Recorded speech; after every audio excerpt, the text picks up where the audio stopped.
ꯃꯌꯥꯝꯕꯨ ꯇꯔꯥꯝ ꯅꯣꯛꯆꯔꯤ ꯃꯌꯥꯝ ꯉꯁꯤꯗꯤ ꯁꯟꯗꯦ ꯕ꯭ꯂꯣꯛ ꯑꯣꯏꯗꯣꯏꯅꯤ ꯑꯗꯣ ꯑꯩꯅ ꯏꯗꯤꯠ ꯇꯧꯕ ꯉꯝꯗꯕꯒꯤ ꯂꯦꯠ ꯑꯣꯏꯅ ꯊꯥꯡꯒꯠꯂꯦ ꯃꯌꯥꯝ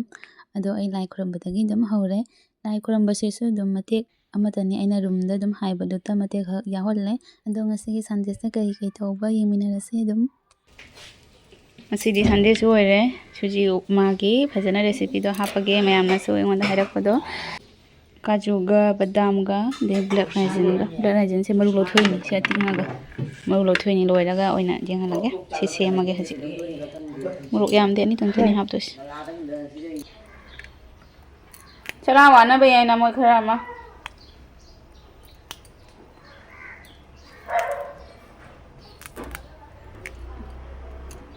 मराजे बरबरे फुटतपा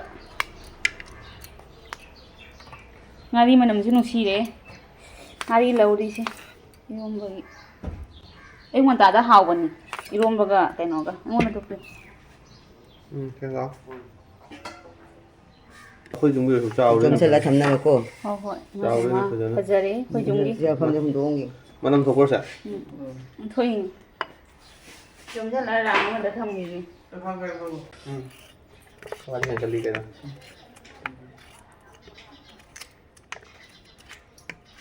Baru ni ke jawi te pe na se Duni maru jam jawi nungai ta bani cha ba maru jawi mi se ai khando thong ke ta ko hore sai ba tan le ba pe ki tan de no ma ya nung kan no ma ya do se khando thong mo nang sa long do go hore se da jawi de hawo se mo do jawi de thong go de lu kup na ne sai cha da di phatte ba bra jeng gi maru do kup na sai ho di phai jam na do khajur maru chaw phai ye nang rang khajur maru jod li me sai ba ngam da na jolo jod li pa mi hor tu mi sa tan do mi da na ho ho angang ori da maru jo sallaga hawrani ena ki bado boy ga se kut long jo sangraga pakhatana ga kappaga jawri ni hawrok tore na pam Masi nama kare nungai te gas ta chak kare nungai te nungal ko de leite ke nungai te kare nungai tri se ke nungai tri se nungal ko de leite aku mo football do ba do nungai te ai ja nungal ko de leite leite mina nungai te ma ngon da ka da taw ba si di ba kwa se jam na naure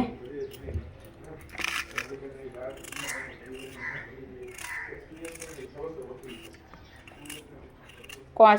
se ama da ni phuni ai se te lai rei se ada ke jina non ada ke ji da mar phuni ai adum pa se kang se jan thangat ke adu ga se suji gi se nga tang tap na tawge kang se gi thang ki kolwa na bu se hap cham bi ge sana gi se khara kolwa se chaw di haw bu hen men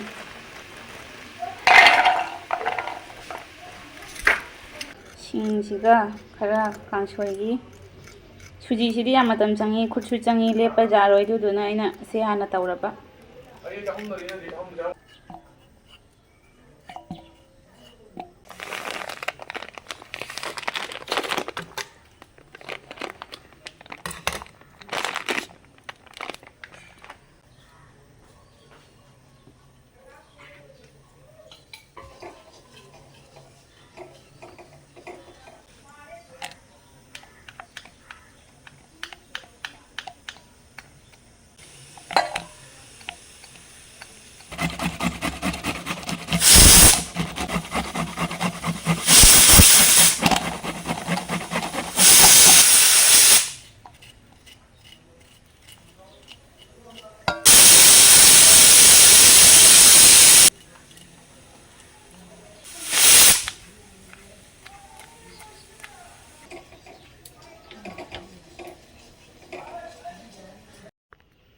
Sinda leire tayari da punoi loire siga dry fruits leire almond ga kaju ga black raisin ga adongai dhania se kona last ta hap kani sina yei na baini asida yei besida kari pata mana ga elaichi ga hapade men haw bani ma hina da bagi ina hap ta bani bako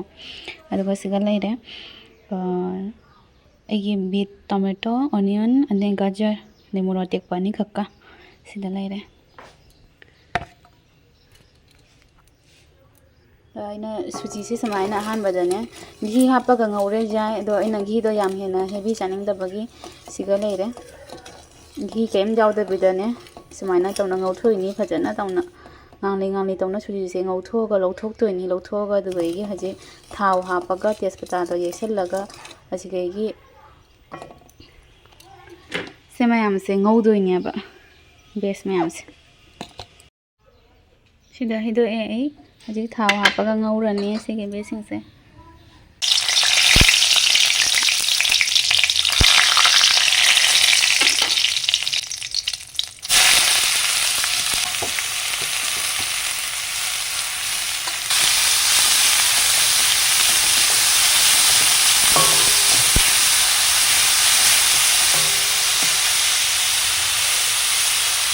Use jang lang moni na e khang phaja ba thidre mem athung ba khang ma ja hek to khalla bani de ma jing na thinga na sare ma kok su thong do ni ngarang do yam hawe sare ma kok so do na haji thong doi thum ta ni ha ta ba te kem ha par loi se ngau ni khara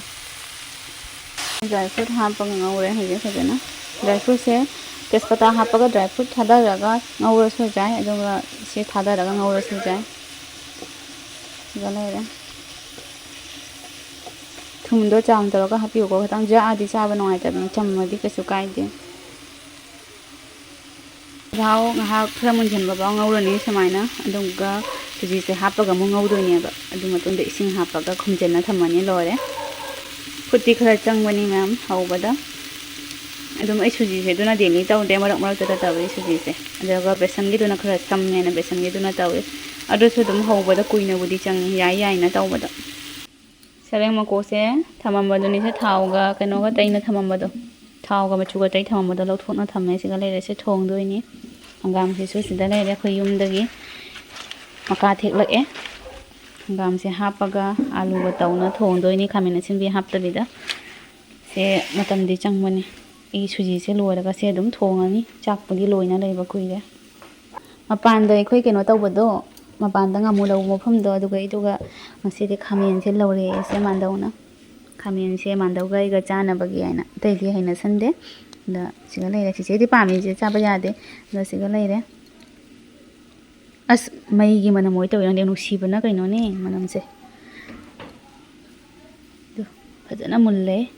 ren saram dai da maku kho ga oina taw rage se sema ni hapa matung da nga ngaurani samaina nga ngauraga ising kap ama hapkani ising kap ama hapaga kupsan grani se kupsana thamdoini low flame da ऐसे green kara hapchal lage dania tas ising kitang hape ko jamna khara chotak pamba mi gidi dum khara hena hapo ei di samaina fra fra launa chapasina de hawe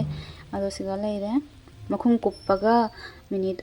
mari rom thamma matung dane lo pra lo da thamine minute mari manga rom thamaga hangdoga ado ei nga tang samaina jai daga dum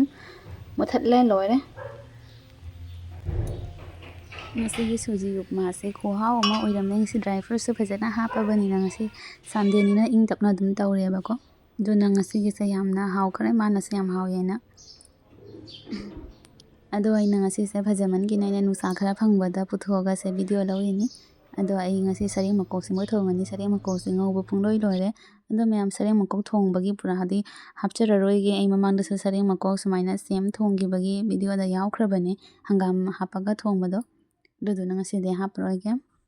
isi so hawrani ngarang do mai chap manana thongini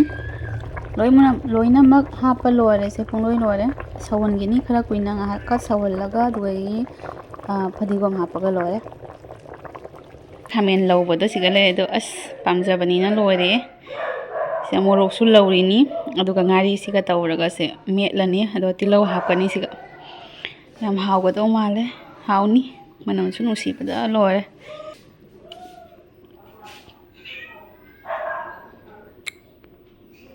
amen chata ba kangbu gina moroting paga ngari lobaga tawraga mele singatang hape is hawran masu changra mane sonda maningda